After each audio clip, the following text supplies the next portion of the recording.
In all the places of the earth, they know that the gods and spirits affect man's path.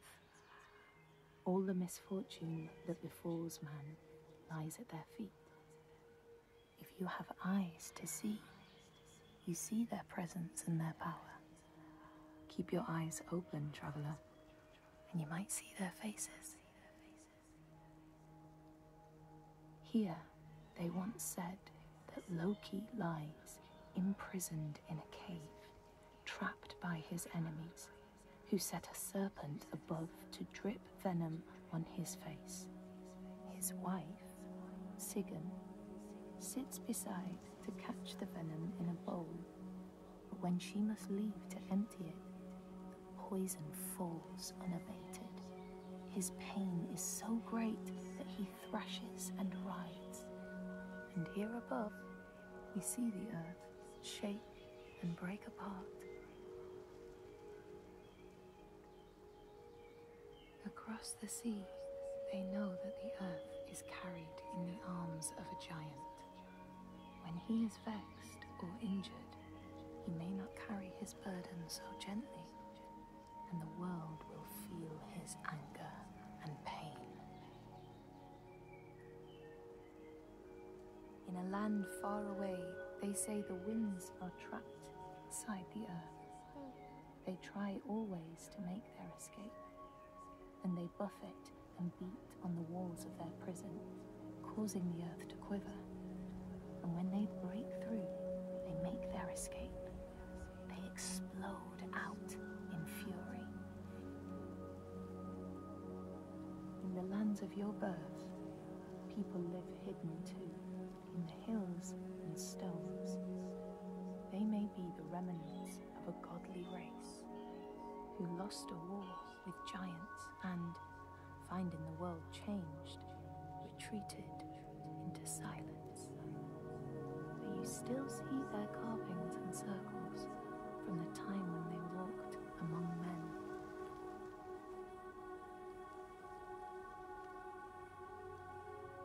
Here, they know that if times are harsh, you may ask of the hidden folk to share their bounty.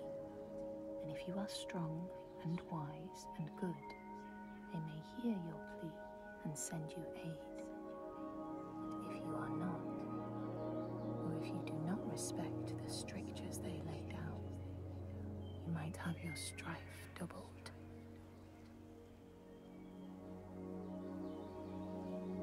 In the lands of your birth, and in these lands too, they know that people can be taken by the secret fair ones. If you are not careful and do not keep to the pathways, you may find yourself among them. In a land to the east, they know that when a traveler finds themselves lost, it is the fault of the Vadadash, who wait at the crossroads to trick souls passing by. The only remedy is to let your horse lead you home, because beasts have no souls. But if you have no horse, your soul is lost forever.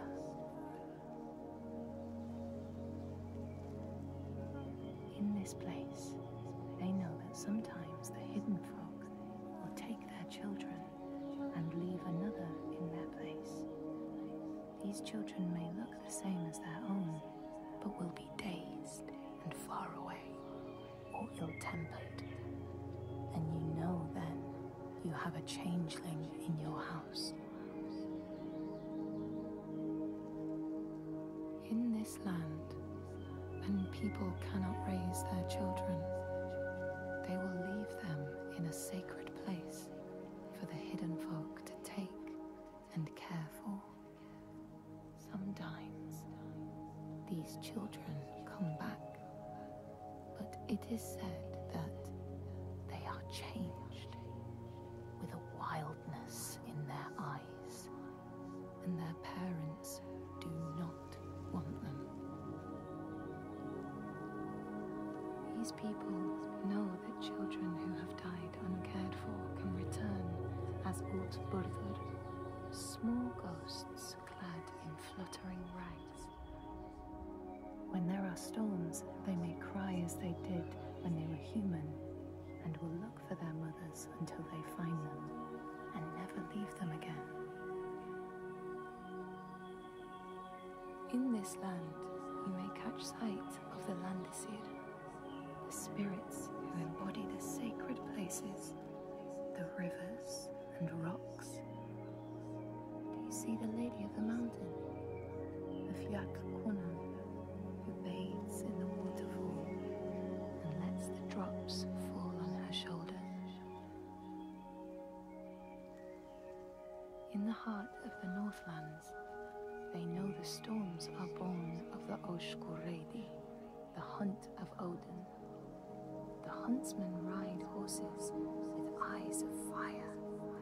Their weapons clash like thunder, and it is best to hide inside, lest your spirit be called to join them.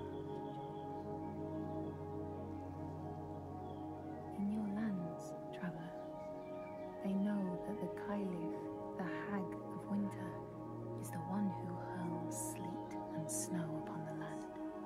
She lives in a sea rock and rules the waves of the roiling winter ocean with her blackthorn staff.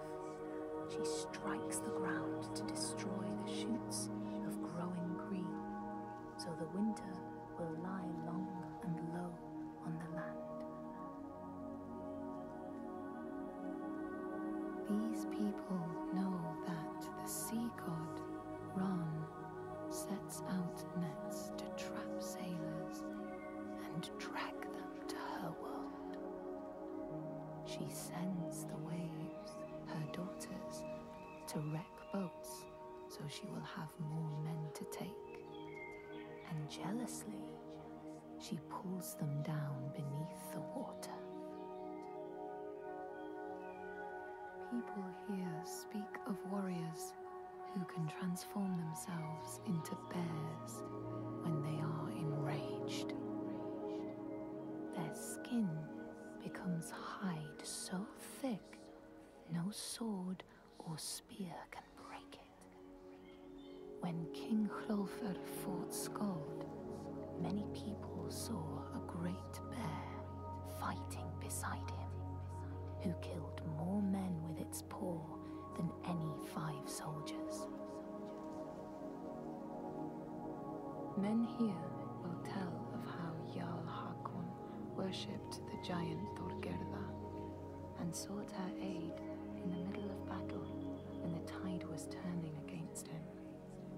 Fleeing to an island, he pleaded with her for aid. She demanded a sacrifice. She rejected all of his offerings until he, at last, killed his own son in sacrifice. Thorgerða gave aid, and Hakon's enemies saw the giants striding amongst the ships, arrows flying from every finger and never missing their mark. Their morale was sapped, and Hakon won his battle.